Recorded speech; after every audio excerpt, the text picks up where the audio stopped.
Welcome to I dream. నేను మీ journalist అలీంని. ప్రస్తుతం విజయవాడ బందర్ రోడ్లో ఈనాడు బిల్డింగ్ని కూల్చివేయటం అనేది ప్రస్తుతం రాజకీయ వర్గాల్లోనే కాదు, ఇటు విజయవాడ ప్రజలు కూడాను అసలు ఈనాడు బిల్డింగ్ ఎందుకు కూల్చివేస్తున్నారు, దీనికి వైసీపీ పార్టీకి ఏమి సంబంధం అని చెప్పి కూడాను పెద్ద ఎత్తున ఆరాలు తీస్తున్నారు. 3 దశాబ్దాల పాటు విజయవాడ బెంచ్ సర్కిల్ వద్ద ఉన్న ఈనాడు ఏదంత ప్రాముఖ్యతను సంతరించుకుందంటే, ఈ ప్రాంతంలో ఎవరైనా సరే అడ్రస్ చెప్పాలంటే ముందుగా అందరికీ గుర్తుకొచ్చేది విజయవాడ వద్ద ఉన్న ఈనాడు బిల్డింగు. 3 దశాబ్దాల కాలంలో ఈనాడు ప్రస్థానం ఏదైతే విశాఖపట్నంలో ప్రారంభమైనా సరే, విజయవాడ ప్రాంతం నుండే ఈనాడు ఎక్కువగా వ్యాప్తి చెందింది. ఈ ప్రాంతంలో ఉన్న సామాజిక కోణం రామోజీరావుకి బాగా కలిసి వచ్చిందంటారు రాజకీయ నిపుణులు, అలాగే జర్నలిస్టు సోదరులు. మొత్తమే కూడాను ఈనాడు ప్రస్థానం విశాఖపట్నంలో ప్రారంభమైన విజయవాడ ఈనాడు చాలా ప్రాముఖ్యతను సంతరించుకుంది.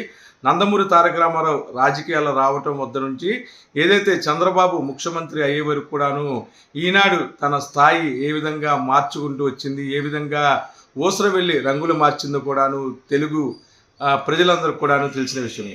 ఈ నేపథ్యంలో ఈనాడుకి సంబంధించి ప్రస్తుతం బెంచ్ సర్కిల్ వద్ద ఉన్న ఆస్తి వేరే వారికి చెందింది. ఆస్తికి సంబంధించి గత కొద్ది రోజులుగా అంటే కొన్ని సంవత్సరాలుగా కూడాను కోర్టుల్లో వాయిదాలు నడుస్తున్నాయి. చివరికి సుప్రీంకోర్టులో ఎవరైతే స్థల యజమాని ఉన్నారో ఆయన తన ఆస్తిని కాపాడుకున్నారు.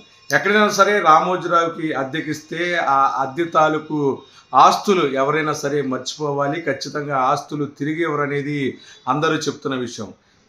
అద్దెకి సంబంధించిన ఏదైతే అగ్రిమెంట్ల విషయంలో కానీ తర్వాత అద్దె చెల్లింపులో కూడాను రామోజీరావు బాగా సతాయిస్తారు, కోర్టులోకి పిలిచి ఇబ్బంది పెడతారని చెప్పి కూడాను కృష్ణా జిల్లా ప్రజలందరూ కూడాను చెప్పే పరిస్థితి. ఈ నేపథ్యంలో విజయవాడ బెంచ్ సర్కిల్ దగ్గర ఉన్న ఈనాడు బిల్డింగ్ని ఎవరైతే స్థల యజమాని ఉన్నారో ఆయన స్వాధీనం చేసుకున్నారు. కోర్టు ఆదేశాలతో జనవరి 1వ తారీఖు గల్లా ఖాళీ చేయకపోతే లోపల ఉన్న సామాన్లు ఫర్నిచర్ అన్ని కూడాను రోడ్డు మీద పడవేస్తానని చెప్పి ఎవరైతే స్థల యజమాని హెచ్చరించారో తన పరువు పోతుందని భావించిన రామోజీరావు అండ్ కంపెనీ వెంటనే హుటాహుటిగా స్థలాలు అంటే ఏదైతే ఈనాడుకి సంబంధించిన బిల్డింగ్ కొరకు వెతుకుతే ఈనాడుకి సంబంధించిన సామాజికంగా ఎవరైతే వెన్నుదన్నుకున్న కుల పెద్దలు కూడాను ఈనాడికి ఎక్కడా కూడాను అద్దెకి బిల్డింగ్ ఇవ్వలేదనేది స్థానికులు చెప్తున్నారు. ఈ నేపథ్యంలో విజయవాడలో ఆటోనగర్లో గల స్టాలిన్ భవనాన్ని ఒక ఫ్లోర్ అద్దెకి తీసుకొని 5 లక్షల రూపాయల వరకు కూడా అద్దె చెల్లిస్తున్నారు. హుటాహుటిన ఫర్నిచర్ అంతా కూడాను జనవరి 1 తారీఖున ఆ ప్రాంతానికి మార్చివేశారని చెప్పి కూడాను కొంతమంది పనిచేసే ఉద్యోగస్తులు చెప్పడం జరిగింది.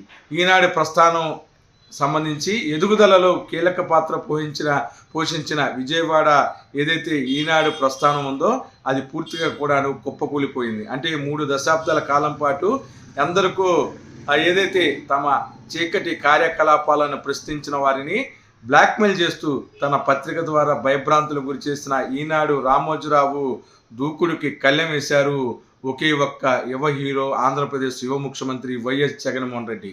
మార్గదర్శి సంబంధించిన పెద్ద ఎత్తున స్కామ్ని వెలికి తీసిన నేపథ్యంలో ప్రతిరోజు కూడాను వైఎస్ఆర్సీపీ పార్టీపై పగబట్టిన ఈనాడు తన విషపు రాతలను రాస్తూనే ఉంది. అయితే ఎప్పుడు కూడాను గౌరవ యువ ముఖ్యమంత్రి పదే చెప్పే అన్నిటికీ భగవంతుడు ఉన్నాడు, నాకు ప్రజల మద్దతు ఉంది అని చెప్పుకునే యువ ముఖ్యమంత్రి వైఎస్ జగన్మోహన్ రెడ్డికి నిజంగా దేవుడు అండ ఉన్నట్లుగా ఉంది.